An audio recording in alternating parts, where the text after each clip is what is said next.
This story is now happening on two fronts, and it is being led by two very different kinds of participants. First of all, in Florida, high school students who marched to the state capitol in Tallahassee, they are calling for a ban on assault-type rifles, the kind of weapon that was used in the high school shooting in Florida.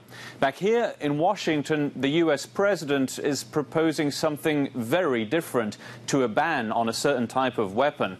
Donald Trump saying in public at the White House in front of survivors and family members that he might well be for armed teachers, armed canteen staff and armed former soldiers in schools to keep those schools and the students safe in case of another mass shooting. That was one of the proposals that Donald Trump heard at the White House during a listening session that he and the White House had organized. There were survivors from Florida there in the room who told their stories. There were also parents of those who died in Florida, but also at Sandy Hook Elementary School and at Columbine now 19 years ago. They all gave their points of view, their opinion on what should be done so that these types of mass shootings no longer happen.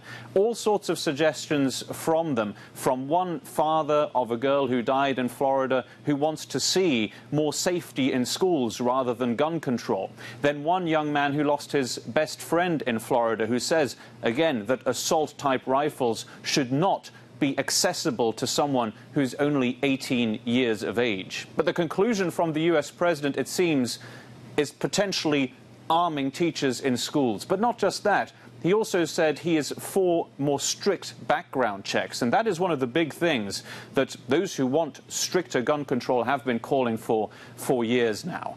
The U.S. president will be having more of these listening sessions. He'll be speaking to law enforcement, for example, later today, and he says he will be working on solutions as quickly as possible. But they're clearly not the same solutions that the survivors from the high school shooting in Florida want.